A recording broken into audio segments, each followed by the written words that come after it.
생명이라는 주제로 말씀 나누겠습니다. 본문은 예수님이 헌금함을 보시고 앉으셔서 사람들이 어떻게 헌금함에 돈을 넣는지를 보고 계셨다 이렇게 시작합니다. 특별히 그 중에서 이제 헌금하는 여러 사람이 나오는데 여러 부자들과 한 가난한 과부가 돈을 넣는 것을 보셨습니다. 41절, 42절 다시 한번 볼까요? 예수께서 헌금함을 대하여 앉으사 이렇게 되어 있죠. 헌금함을 보고 앉으신 겁니다. 그리고 무리가 어떻게 헌금함에 돈 넣는가를 또 보셨습니다. 어쩌다 본 게 아니라 그냥 보셨습니다. 그때 여러 부자는 많이 넣었는데 한 가난한 과부는 2렙돈, 곧 한 고드란트를 넣는지라 이렇게 되어 있죠. 당시 헌금함은 물론 우리가 헌금 주머니 이렇게 되어 있지만 그렇게 되어 있지 않고 놋쇠로 만든 이 나팔관 모양의 그 헌금함이었습니다. 놋쇠로 만들다 보니까 이제 거기 이제 고정식이었고 이렇게 가서 넣는 거죠. 또 돈은 그때 당시 로마의 식민 통치기였기 때문에 로마의 주화를 썼는데 금, 은, 구리 같은 금속으로 되어 있었습니다. 그 단위마다 종류도 다르고 크기와 무게도 달랐습니다. 그래서 헌금함에 돈을 넣으면 소리가 나는데 놋쇠요 그 동전도 금속이다 보니까 소리가 나는데 돈마다 무게도 다르고 크기도 다르다 보니까 소리가 또 다르게 났습니다. 부자들이 돈을 넣을 때 주화 여러 개를 이렇게 딱 넣으면 쏟아부으면 따다다다당 이렇게 소리가 나게 부었겠죠. 그렇지 않았다고 한다면 묵직한 어떤 주머니에다가 담아서 동 하고 이렇게 놨을 겁니다. 성전에 나와서 하나님께 드린다면서 내놓은 그 돈의 소리, 그 돈의 무게가 그들의 자랑이 되었습니다. 반면 과부의 이 렙돈이라고 되어 있는데 이 렙돈은 1.7g, 굉장히 가벼운 거예요. 작고 가벼운 구리의 동전인데 고드란트라고도 되어 있죠. 본문에서 고드란트는 로마의 이 단위이고 렙돈은 그러니까 유대인들의 단위입니다. 같은 이제 것인데 2렙돈이 한 고드란트 이렇게 되어 있죠. 데나리온에 대해서 우리가 들어봤는데 데나리온 1데나리온이 하루 품삯이라고 한다면 고드란트는 그 데나리온의 64분의 1입니다. 어렵게 계산할 것 없이 그냥 우리식으로 하면 그냥 몇백 원, 몇천 원 이렇게 이해하시면 됩니다. 굉장히 작은 단위라고 이해하시면 됩니다. 다 큰 어른이 들인 2렙돈이 떨어지는 소리는 사회적으로 충분히 부끄러울 수 있을 만큼 가벼운 소리가 났습니다. 예수님이 그 장면을 가만히 보셨고 이렇게 평가했습니다. 그 평가가 바로 뒤에 나오는데 43절, 44절까지 우리 한 목소리로 같이 다시 한번 읽을까요? 시작. 예수께서 제자들을 불러다가 이르시되 내가 진실로 너희에게 이르노니 이 가난한 과부는 헌금함에 넣는 모든 사람보다 많이 넣었도다. 그들은 다 그 풍족한 중에서 넣었거니와 이 과부는 그 가난한 중에서 자기의 모든 소유 곧 생활비 전부를 넣었느니라 하시니라. 예수님이 제자들을 불러 모았습니다. 그러니까 그 장면을 보고 계시다가 과부가 돈을 넣는 것을 보시고 제자들을 이렇게 부르셨습니다. 그리고는 가난한 중에 모든 소유를 넣은 이 가난한 과부가 가진 게 2렙돈 밖에 없는지 아니면 더 있는지에 대해서 어떻게 아셨는지는 모르지만 예수님은 아셨죠. 근데 가난한 중에 넣은 그것이 모든 소유였는데 그 2렙돈이라고 하는 그게 다른 모든 사람들보다 많이 넣은 것이다 라고 이렇게 평가하십니다. 근데 그 이후에 그러므로 어떻게 우리가 이해를 보통 하죠? 그러므로 제자들을 딱 불러 모으고 그러므로 너희들은 뭐 하느냐, 이렇게 어렵고 가난한 과부도 생활비를 아끼지 않고 다 드렸는데, 우리 이 어려운 형편 속에서도 다 드렸는데 제자라고 하는 너희들이여, 너희도 이처럼 믿음으로 전부를 드려야 되지 않겠느냐? 라는 의미로 말씀을 꺼내시는 것일까요? 아니면 이렇게 어려운 중에도 자신의 온 마음과 진심을 담아서 헌금을 드리는 걸 봐라, 너희도 이렇게 해야 된다라고 하면서 그의 진심을 높이 칭찬하고 계시는 것일까요? 아니면 부자들은 풍족한 중에도 여유가 있음에도 일부분만 드렸는데 과부는 자기의 전 재산, 그러니까 가진 자산에 비해서 헌금한 그 퍼센트가 훨씬 더 높기 때문에 더 많이 넣었다고 이렇게 말씀을 하신 것일까요? 만약에 그렇다면 우리는 월급 받은 걸 전부 다 헌금으로 드려야 되는 것일까? 이런 생각도 할 수 있죠. 많이 넣었다고 분명히 평가를 하셨는데 다른 사람보다 이 많이 넣었다고 하신 의미가 무엇인지 우리가 살펴보려고 하는 겁니다. 본문의 시대는 유대가 로마의 식민지로 있었을 때입니다. 그런 시기를 부자로 살려면 로마의 앞잡이가 되어서 같은 민족을 등쳐먹거나 사기를 치거나 해야 했습니다. 대표적으로 세리가 있죠. 자기가 더 이렇게 막 뒤에서 뒷돈을 챙기기도 하고 막 뇌물을 받기도 하고. 근데 이런 세리들과, 그래서 죄인의 대표 하면은 세리 먼저 이야기 나오잖아요. 근데 이런 세리와 다르지 않은 부류의 사람들이 또 있었습니다. 바로 당시의 서기관, 서기관은 이제 율법 교사 뭐 이렇게 이해하면 돼요. 랍비 아니면 바리새인과 같은 종교 지도자들입니다. 그들은 훌륭한 성경 지식을 분명히 가지고 있었거든요. 그러니까 이거 훌륭한 거예요. 성경에 대해서 잘 알고 있었던 거에 대해서. 근데 그 지식을 가지고 하나님을 더 온전히 섬기는 방식이 무엇인지를 연구하고 그것을 설교하고 이렇게 하는 것이 아니라 종교를 팔아서 장사하는 이들로 살기로 결정하고 그렇게 살았습니다. 오늘 본문 바로 앞절에 그 이야기가 나오는데요. 예수님이 사람들을 가르치시면서 그 서기관과 같은 사람들을 고발하는 내용이 나옵니다. 바로 앞에 38절부터 같이 볼까요? 이렇게 나와 있죠. 예수께서 가르치실 때에 이르시되 긴 옷을 입고 다니는 것과 시장에서 문안받는 것과 회당의 높은 자리와 잔치의 윗자리를 원하는 서기관들을 삼가라. 그들은 과부의 가산을 삼키며 외식으로 길게 기도하는 자니 그 받는 판결이 더욱 중하리라 하시니라. 이들은 당연하게도 거리뿐 아니라 회당 그리고 성전에서 더욱 인정받는 자였습니다. 당시 성전은 솔로몬 때 이제 맨 처음에 성전이 지어졌는데 그것이 이제 무너졌죠. 멸망당하면서. 그리고 스룹바벨 때 다시 보수가 되긴 했는데 굉장히 초라한 모습으로 이렇게 보수가 되었었습니다. 근데 오늘 이 본문의 시대에서 헤롯이 왕일 때 이 헤롯이 유대인들의 마음을 사기 위해서 사실 성전을 다시 지어요. 근데 그때 지을 때 말 그대로 유대인의 마음을 사고 싶었으니까 굉장히 웅장하고 화려하게 다시 짓습니다. 그리고 많은 이들이 그런 화려하고 웅장한 곳을 좋아했고 그런 곳에서 높임을 또 받고 싶어 했습니다. 왜 그렇게 했을까요? 왜냐하면 그게 멋있다고 생각했기 때문이에요. 그게 잘 사는 방법이라고 생각했기 때문입니다. 그래서 그런 시대 속에서도 부자라는 이야기를 이들이 듣게 된 겁니다. 서기관들, 종교 지도자들은 세리랑 완전히 다른 부류라고 생각하거든요. 자기들이 죄인 하면 세리 이야기하고. 근데 사실은 같은 부류인 거예요. 그들은 돈, 그것으로 살 수 있는 칭찬과 박수, 명예와 존경받는 일 같은 것들이 자신을 존귀하게 만든다고 생각했던 사람들입니다. 그래서 심지어는 과부와 같은, 과부도 되게 대명사 같은 거예요. 시대의 약자를 대표하는 어떤 그 대명사 같은 거거든요. 근데 그런 과부와 같은 시대의 약자들의 가산을 삼키기도 한 겁니다. 이들이 성전에서 헌금함을 이제 두고 헌금을 뚝 이렇게 했을 텐데 그때 헌금한다고 하면서 헌금했던 그 동기가 무엇이었을까요? 하나님께 드리려고? 그게 아니죠.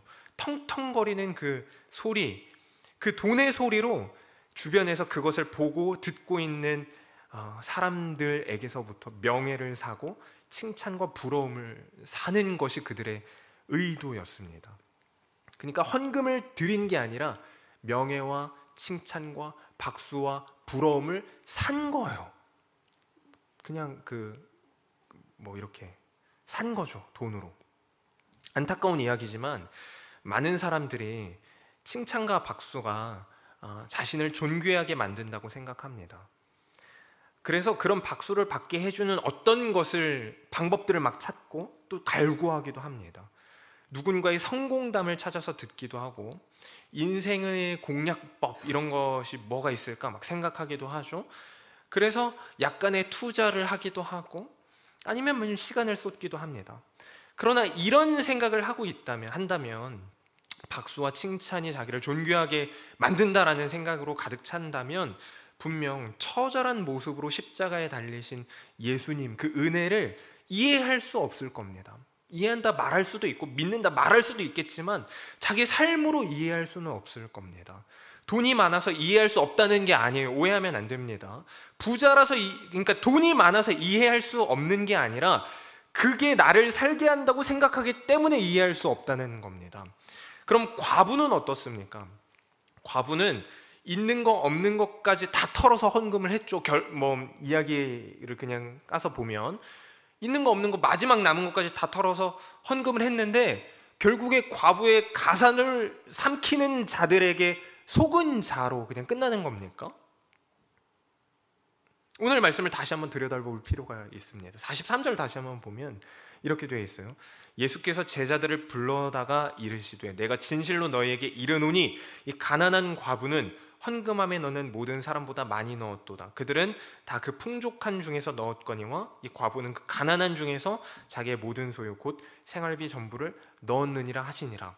자, 예수님은 가난한 과부가 모든 사람보다 더 많이 넣었다고 분명히 말씀하셨습니다. 보통 이 말씀을 보고 그 과부를 칭찬한 것이고 그 시대의 부자들이었던 지도층을 고발한 것이라고 해석합니다. 그렇게 해석하기 쉽죠. 근데 이 말씀을 더 면밀히 살펴보면 이 한 과부를 특별하게 칭찬하기 위한 목적으로 말씀하셨다기보다 우리에게 하나님 나라 기준이 무엇인지, 은혜가 무엇인지, 영원한 생명을 받은 신자의 모습이 어때야 하는지에 대해 가르쳐 주려고 말씀을 꺼내신 거라는 걸 알 수 있습니다. 제자들을 불러 모아서 이게 은혜가 어떤 건지, 영원한 생명을 받은 신자의 모습이 어때야 하는지, 하나님 나라의 기준이 무엇인지 이런 거야 라고 하면서 가르쳐 주시려고 말씀을 꺼내셨다는 것이죠. 우리가 알 수 있는 건, 오늘 본문을 통해서 알 수 있는 건 그녀가 과부였다는 것이고 고작 드릴 수 있는 것이 두렙돈밖에 안 되었다는 것입니다. 성경 시대 속에서 과부는 늘 어린아이, 노인과 같이 약자를 대표하는 위치로 소개된다고 말씀을 드렸는데 이게 무슨 말이냐면 대표라고 말씀을 드렸잖아요. 무슨 말이냐면 그 시대를 살고 있던 많은 사람들이 과부가 어떤 형편인지를 다 알고 있었다는 말이에요. 자, 굳이 헌금 안 해도 사람들이 사정을 다 알고 있기 때문에 공감해주고 알아줄 법한 자였다는 말입니다. 사람들이 이해해줄 만한 자리가 바로 그 과부의 자리였다는 말입니다. 저는 그래서 과부가 이 두렙돈을 냈을 때 어떤 마음이었을지 사실은 잘 모르겠어요. 부끄러웠을까? 이거 띵띵 이렇게 하니까 부끄러웠을까? 모르겠어요. 사실 안 그랬을 수도 있을 것 같아요. 왜냐면 사람들이 다 공감을 해주니까, 다 아니까. 근데 그게 사실 마음이 어땠을진 중요한 게 아니죠. 그녀가 사람들이 돈소리를 듣는 그 자리에 나왔을 때는 분명한 이유가 있었을 겁니다.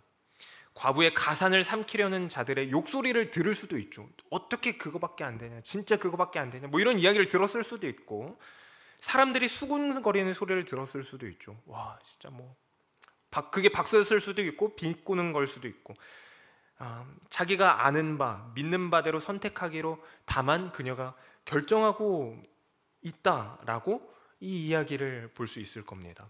물론 과부가 자기가 가진 걸 다 드리면서 몇백 원밖에 안 된다고 했잖아요. 내가 이만큼을 다 드렸으니까 하나님이 많은 것으로 보상하시겠지? 라는 생각을 했을지, 아니면 진심으로 마지막 남은 걸 다 드리고 체념하면서 굶어 죽으려고 했을지에 대해서는 성경이 설명하지는 않습니다. 그러나 한 가지 확실한 건 그녀가 더 이상 기댈 곳이 아주 없어졌다는 것입니다. 예수님이 제자들 불러 모아서 가르치고자 하셨던 것이 바로 이 지점인 건데요. 전부를 드렸느니라 라고 예수님이 표현하셨죠. 근데 전부는 돈을 다 드렸다라는 표현이 아니고, 사실 돈에 대해서 말한 게 아니고 생명을 드리는 것에 대해서 말하고 있는 겁니다. 생명. 하나님은 사실 돈의 액수, 많고 적음에 대해서 관심이 없으십니다. 그 양이 얼마나 많은지 적은지는 중요하지 않습니다. 저도 고등학교 때 대학교 때 1,000원짜리 지폐 막 꼬깃꼬깃한 거 이렇게 내면 부끄러워가지고 헌금 바구니 오면은 쑥 집어넣고 얼른 빼고 이렇게 한 적 있거든요. 근데 지금 가만히 생각해 보면 제가 무슨 마음이었는지를 사실 잘 모르겠어요. 헌금을 뭐라고 생각했을까 이런 생각도 들고, 하나님이 나에게 뭘 말씀하고 뭘 원하시는가 이런 생각도 사실 많이 안 했기 때문에 그때 어떤 마음으로 그렇게 했는지 잘 모르겠어요. 근데 하나님이 얼마나 간절한 마음으로 드렸는지, 진심으로 그렇게 했는지, 얼마나 많이 했는지 적게 했는지 이런 거에 관심이 없으시다는 걸 성경을 계속 보면서 알게 됐습니다. 다만 하나님은 오직 하나님이 생명의 주인임을 아는 자가 되기를 원하신다는 걸 알았습니다. 하나님의 말씀 앞에만 순종하는 자가 그렇게 되는 것, 그렇게 신자가 되는 것에만 관심이 있으시다는 걸 알았다는 겁니다.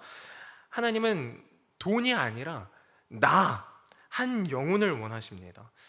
그러니까 생명을 드리라는 말입니다. 그 생명은 우리의 것이 아니었죠. 우리는 죽음의 백성이었으니까. 근데 우리에게 주어진 것입니다. 은혜로 주어진 것이죠, 분명. 그래서 우리의 드림, 과부의 두렙돈, 이런 것들은 포기나 헌신이 아닙니다. 오직 은혜를 아는 자의 반응일 뿐입니다. 사실 그렇죠. 그렇게 사는 삶이 어떤 모양인지를, 어떤 모양으로 나타날 수 있는지를 예수님이 지금 제자들과 우리에게 가르치고 계시는 겁니다. 그러므로 오늘 본문은 전 재산을 다 넣은 그 과부의 어떤 용기나 헌신을 칭찬하려고 주어진 것이 전부는 아닙니다. 다만 신자가 살아가는 방식이 어떠해 할 수 있는지, 또 어때야 하는지에 대해서 가르치는 말씀인 겁니다. 과부가 특별히 가난하고 약자이기 때문에 편든 것도 아닙니다. 과부는 자기가 되고 싶어서 된 건 아니거든요. 그러니까 약자가 되고 싶어서 된 건 아니에요. 근데 신자로 살 수 있는 조건이 더 유리한 조건이 되기는 했죠. 어떤 상황이나 형편에 신자가 될 수 있는 조건이 있는 것이 아니고, 오히려 그 속에서 더 믿음으로 살게 될 수 있다는 것을 우리가 지금까지 예배를 드리면서 말씀을 나누면서 많이 듣고 알았습니다. 진짜 은혜가 무엇인지, 그걸 아는 사람이 어떻게까지 살 수 있는지를 보는 것이 우리가 이 말씀을 대하면서 해야 할 일입니다. 그 속을 살아갈 수 있게 하는 복음의 힘을 실제로 가질 수 있게 된 것이 은혜죠. 과부가 두렙돈을 드린 이런 어떤 현상을 그냥 단순히 이야기하는 것이 아니라, 그런 상황, 남들이 다 이해할 만한 상황, 다 알기 때문에 오히려 긍휼의 마음을 품어줄 수 있는 그런 상황 속에서도 믿음으로 선택할 수 있게 된 것이 은혜라면, 그 실력을 갖게 된 것이 은혜라면, 그게 은혜다라는 걸 우리에게 알려주고 싶으신 거예요. 과부와 부자의 대조를 보여줌으로써 그것이 설명이 가능했기 때문에 그렇게 하신 것입니다. 사람들은 돈을 기준으로, 사실 정말 많은 경우에 돈을 기준으로 은혜를 이야기합니다. 근데 하나님은 그것을 은혜라고 말하시지 않습니다. 성경에 근데 분명히 복받아서 부자 됐다는 이야기가 분명히 나오지 않냐? 나오긴 나와요. 구약에 하나님이 복을 더하셔서 더 부자가 되었더라, 은혜를 더하셔서 재산이 몇 배가 되었더라, 이런 말씀이 분명히 나옵니다. 근데 그게 똑같은 이야기거든요. 그 어떤 상황 형편에 매이지 않고 그 속에서 신자로 살 수 있는 실력을 가지게 되는 것이 복음이고, 그게 은혜라는 사실은 변하지 않습니다. 사실 맥락이 똑같은 거예요. 자, 그래서 이 이야기를 하는 건데, 부자는 신자가 될 수 없을까요? 그러니까 돈이 많으면, 부자라고 하지 말고 돈이 많다고 해볼게요. 부자는 신자가 될 수 없을까요? 오늘 본문이 그것도 이야기를 해줍니다. 풍족한 중에 부자들은 일부를 드렸고, 과부는 가난한 중에 드렸다, 이렇게 되어 있는데 어느 정도 되어야 풍족한 걸까요? 그러니까 가지고 있는 게 어느 정도 되어야 풍족한 겁니까? 개개인마다 다르겠죠. 당연히 느끼는 게 다르니까, 생각하는 게 다르고, 이 풍족함은 액수를 이야기하는 게 아닙니다. 어린아이, 주일 예배 때 목사님께서 말씀하셨는데 어린아이가 가졌을 그 의존성을 이야기하는 거예요. 스스로 풍족한 중이라고 생각하고 그렇게 나는 뭐 이래 라고 막 그런 자신감에 가득 차 있는 사람들은 늘 자기의 한계에 대해서 생각합니다. 이게 무슨 말이냐면 딱 거기까지만이라는 어떤 선을 긋고 나머지는 뭐 괜찮아, 이거 헌금해도 돼, 아니면 뭐 이거 해도 돼, 뭐 이거 해도 돼, 시간 이렇게 해도 돼. 다만 내가 가지고 있는 게 딱 요 정도는 있어야 돼. 어디 가서 부끄럽지 않을 정도. 딱 그렇게 선을 긋는다는 거죠. 그게 풍족함입니다. 가난한 중에라는 말은, 과부는 가난한 중에인데 그 말은 결코 적당할 수 없는 중에라는 말이거든요. 그러니까 적당히 요 정도 하고 요거 해도 괜찮아, 요거는 그래, 내가 헌신하면서 드리지, 이게 안 되는 그 지점이라는 말이에요. 결코 적당할 수 없는 중에, 다른 말로 하면 자기 생명인 그것이라는 거죠. 생명이 담기는 그것을 말하는 겁니다. 과부가 그 은혜를 배우기에 딱 알맞은 일을 했고 제자들과 예수님이 그걸 보신 겁니다. 결코 적당할 수 없는 그 순간에 하나님을 보라, 이게 오늘 말씀인 거예요. 그러므로 앞서 드렸던 질문으로 돌아가서, 부자는 그럼 신자가 될 수 없을까요? 풍족한 자는 신자가 되기 어렵습니다. 아니, 거의 안 돼요. 안 됩니다. 풍족하다고 스스로 생각하고 그것을 의지하고 의존하기 충분하다고 생각하는 자는, 스스로 부자인 자는 그렇죠. 근데 재물이 있을 수 있죠. 당연히 구약에도 재물이 있었다니까요. 욥은 뭐 2배 더 받았다, 뭐 이렇게 하고 말씀이 끝나요. 욥기는 뭐 야곱, 아브라함 다 마찬가지죠. 재산이 막 뿜니다. 애굽에 있었을 때 들어갈 때는 뭐 70명인데 나올 때는 뭐 아무튼 가지고 나오는 것도 엄청 많고. 그럼 그들은 다 신자가 될 수 없는 조건이었는가? 그렇지 않습니다. 그런 말이 아닙니다. 재물이 있지만 하나님이 주인임을 아는 자는 신자로 살 수 있습니다. 무슨 말이냐면, 가졌다면 가진 것이 맡기신 거라는 것을 알고 그렇게 가진 것으로 하나님을 섬길 수 있는 자는 신자라는 말입니다. 똑같은 건데 자꾸 돈 얘기하면 우리가 불편해요. 왜냐하면 돈이 생명과 직결된다고 늘 생각하기 때문입니다. 얼마 안 가졌을 때는 다 드립니다. 오히려 과부처럼 한편으로 이런 생각도 들어요. 제 주머니에 5천 원밖에 없으면, 진짜 전 재산이 뭐 통장에 5천 원밖에 없는 학생이라고 해볼게요. 학생이 5천 원을 헌금한다고 딱 드린다면 한편으로는 가능할 것 같아요. 진짜 이거밖에 없지만 드립니다. 근데 사실 그게 중요한 건 아니죠. 그 사람이 나중에 시간이 지나서 수천만 원, 수억 원을 가지게 됐습니다. 그때도 다 드릴 수 있을까요? 액수로 보면 막 생각이 많아져요. 근데 우리가 늘 생각해야 되는 건 돈이 아니라 생명입니다. 하나님이 우리의 생명의 주인임을 아는가 모르는가, 이 부분이에요. 그것을 대표적으로 보여주는 게 바로 부자 청년입니다. 예수님이 부자 청년에게 진짜 구원이 무엇인지, 어떻게 하면 구원받을 수 있는 사람으로, 생명을 아는 사람으로 살 수 있는지에 대해서 가르치셨죠. 분명히 그가 부자 청년이었기 때문에 그렇게 가르치신 겁니다. 우리 월급을 다 내어놓으라 막 이렇게 생각할 필요 없어요. 그냥 그가 부자였기 때문에 그것에 대해서 이야기한 거예요. 왜냐하면 누군가는 정말 뭐 혹시라도 돈에 대해서 별로 막 이렇게 신경 쓰지 않는 사람은 그렇게 할 수 있죠. 근데 다만 관계에 대해서 묶여 있고 시간에 대해서 매여 있는 자일 수도 있죠. 그런 자는 시간이 생명인 거고 관계가 생명인 겁니다. 같은 거예요.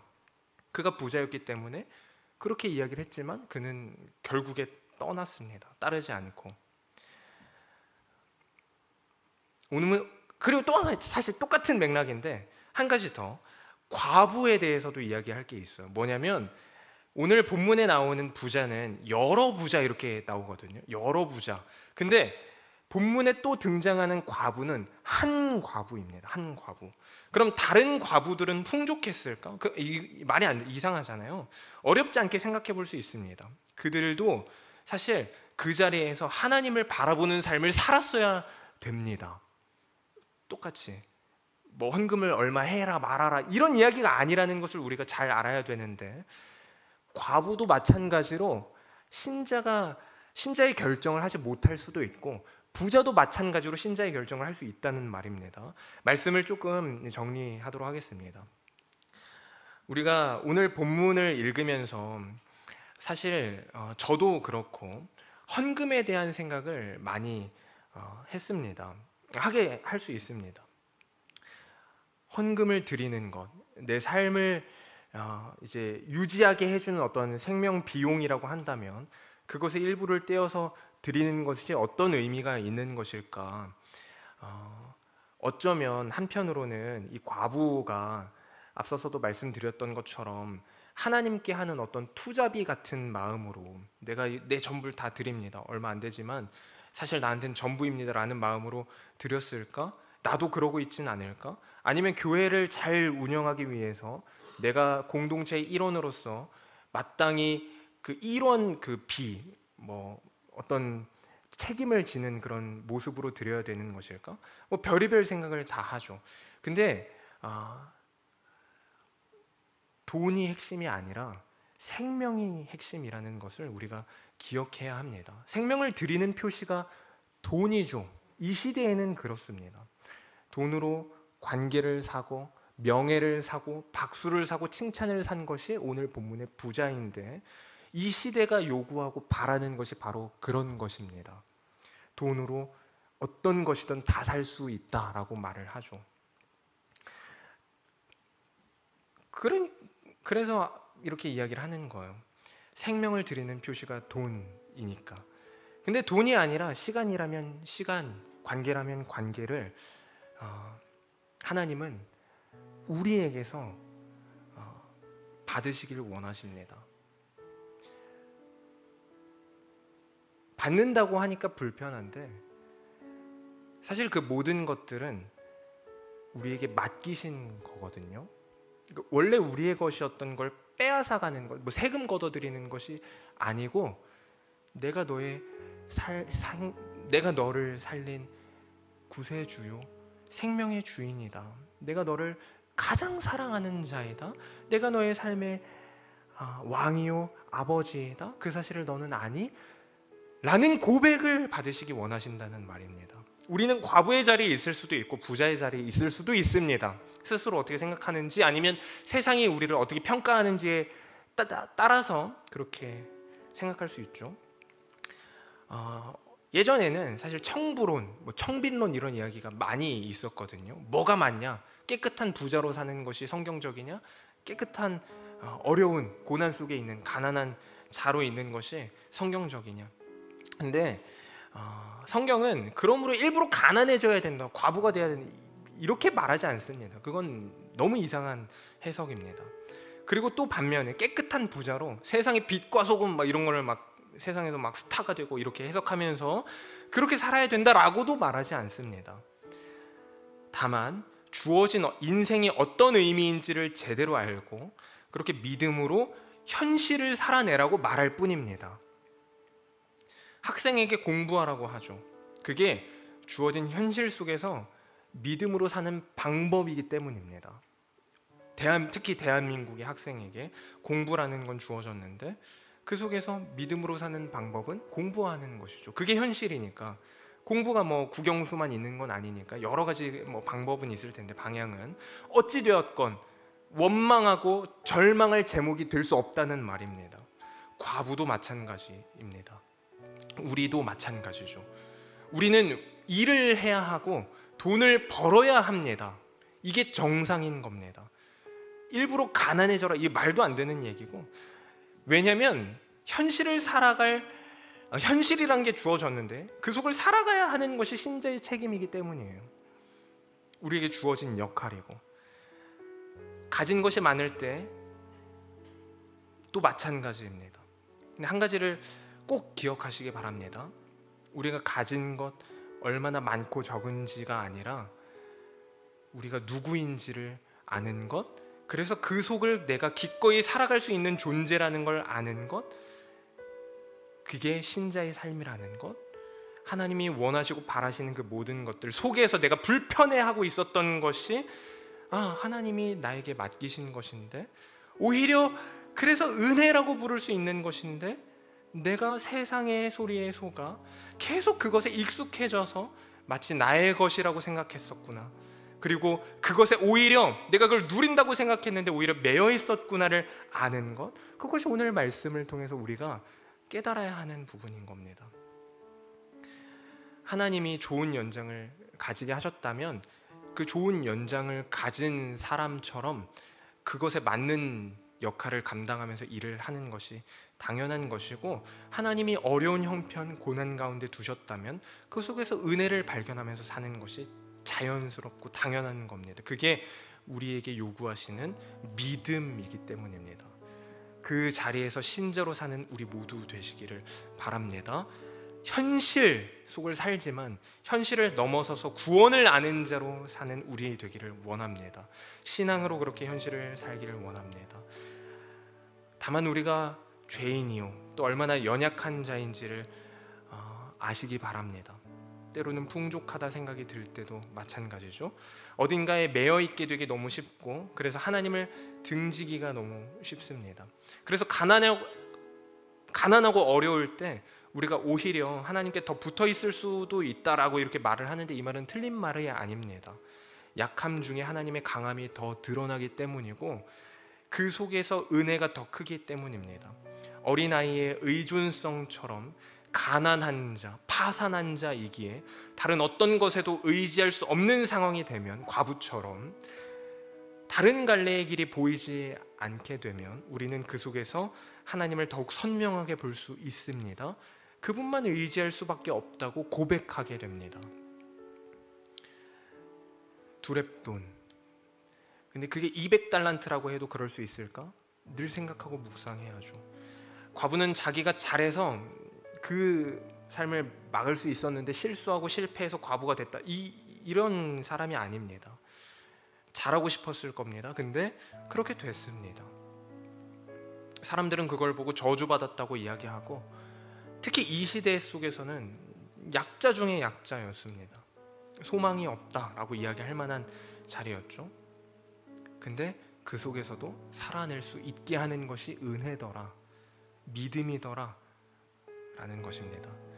그래서 오늘 말씀은 과부와 부자 이야기가 아니라 신자와 그렇지 않은 자, 그 속에서도 하나님을 바라는 자와 서기관과 같은 율법 선생과 같은 자리에서도 은혜를 몰랐던, 좀 격하게 이야기해 볼까요? 불신자, 그들의 대조인 것입니다. 사랑하는 성도 여러분, 우리는 은혜에 대해 들었고 잘 압니다.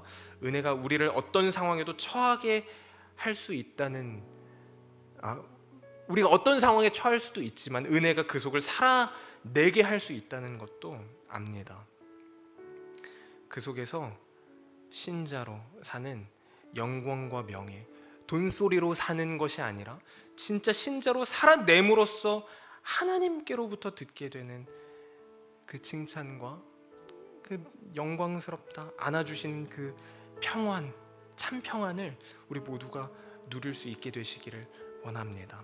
우리가 약자가 될 수 있는 이유, 그 상황 속에 처할 수 있는 이유는 우리가 진짜 약자가 아니기 때문이거든요. 우리는 구원받은 영원한 생명을 가진 자입니다. 앞으로 살아내게 될 수많은 인생 속에서 나의 생명이 주님의 것임을 고백하면서, 사실 정확하게 나의 생명을 드리니라는 찬양도 있는데, 또 정확하게 말하면 나에게 맡기신 생명이죠. 나에게 맡기신 생명을 드리면서, 그리고 그렇게 드렸을 때 그 비워진 자리 속에 더 가득 채워지는 살게 하시는 힘, 복음의 능력과 같은 은혜가 채워지는 것을 보고 경험하는 우리 모두 되시기를 바랍니다. 우리는 이미 그렇게 살아왔고 앞으로도 그렇게 살아야 합니다. 이 시간 내 삶 드리리라는 찬양 같이 찬양하고 기도하도록 하겠습니다. 소망 없는 내 삶에 새 생명 허락하신 가사를 깊게 묵상하면서 같이 고백합니다. 소망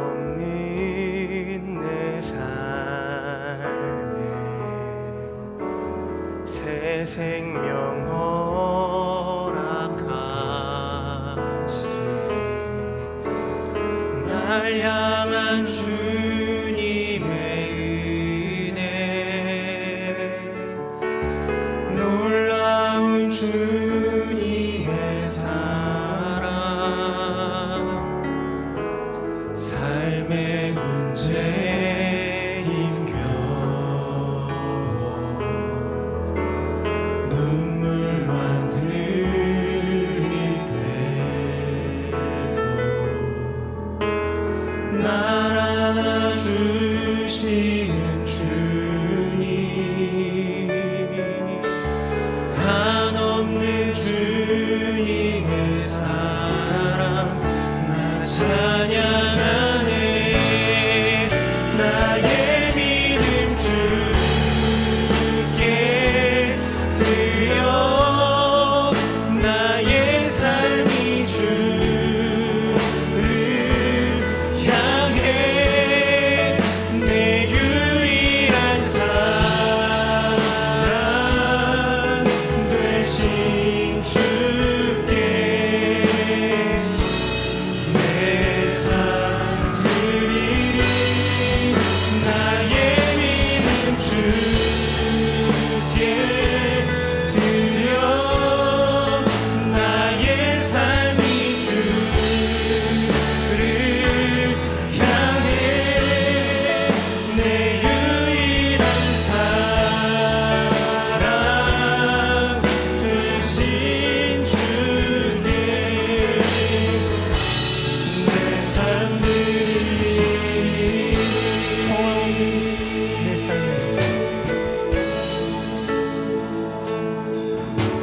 소망 없는 내 삶에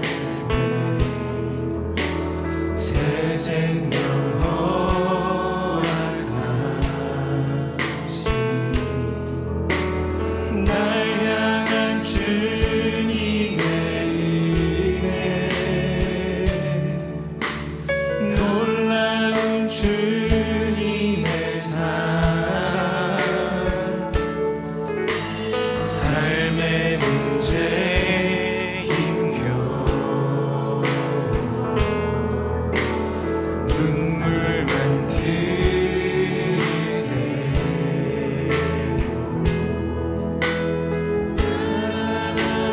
안아주시는 주님, 한없는 주님의 사랑 나 찬양하네. 나의 믿음 주께 드려, 나의 삶이 주를 향해 내 유일한 사랑 되신 주께 내 삶 드리리. 나의 믿음 주께 드려, 나의 삶이 주를 향해 내 유일한 사랑 되신 주께. 우리 마지막으로 다시 한번 고백합시다. 나의 믿음 주께 드려, 나의 믿음 주께 드려, 나의 삶이 주를 향해 내 유일한 사랑 되신 주께 내 삶 드리리.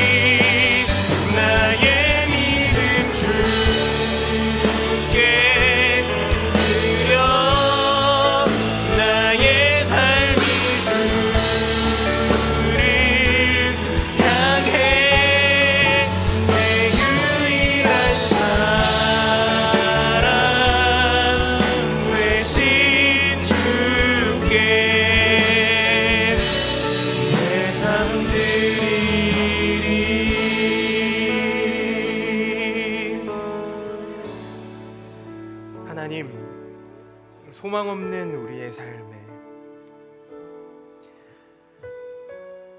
하나님이 은혜를 부으셨고 그렇게 생명으로 안아주셨고 우리를 그 속에서도 살게 하셨음을 오늘 말씀을 통해 다시 한번 깨닫고 또 우리 마음속에 정리해 봅니다. 그리고 정리한 것에서 끝나지 않고 우리의 삶으로 그렇게 예배하면서 하나님을 찬양하면서 기꺼이 그 속에서도 살 수 있는 신자로, 신자다운 신자로 살기를 원합니다. 하나님, 우리 연약해서 또 무너지고 또 넘어지고 세상의 수많은 소리들 속에서도 또 속아서 마치 오늘 본문에 나오는 부자처럼 서기관들처럼 우리가 가진 것으로 내 것이니까 이것으로 내가 원하는 것을 얻겠다, 박수와 칭찬, 명예와 영광을 얻겠다, 아니면 그 어떤 것을 얻겠다, 그것에 우리의 모든 것을, 시간을, 아니 우리의 생명을 다 그렇게 쓰고 있진 않았는가 돌아봅니다. 하나님, 우리를 불쌍히 여기시고 세상의 소리에 파묻히지 않게 하여 주시옵소서. 하나님께서 주시는 말씀, 예수님의 가르치심에 귀 기울이게 하시고 우리가 가진 것에 많고 적음이 아니라 내가 오늘 어떤 선택을 하면서 그렇게 신자로 살고 있는가 그렇지 못했는가를 늘 점검하는 자로, 하나님 앞에 온전히 엎드리는 자로, 다만 말씀 앞에 순종하는 자로, 하나님과 동행하는 자로 살 수 있도록 주님 붙들어 주옵소서. 우리의 삶과 형편을 세상보다, 아니 나 자신보다 잘 아시는 주님, 우리의 연약함을 아시는 주님, 그 속을, 그 상황 속에서도 또한 살게 하실 주님, 우리가 그렇게 하나님을 오늘 다시 한번 바라봅니다. 우리가 드리는 예배와 찬양, 그 삶 속에서 드려지는 모든 고백들을 주님 받으시고 우리를 그렇게 붙드시고 끊어지지 않는 사랑으로 이끌고 가 주옵소서. 순종하는 자 되기를 원하오니 우리를 받으옵소서. 내 삶 드리리 고백하니 찬양의 고백처럼 우리의 삶을 받아 주옵소서. 감사드리며 예수님 이름으로 기도합니다. 아멘.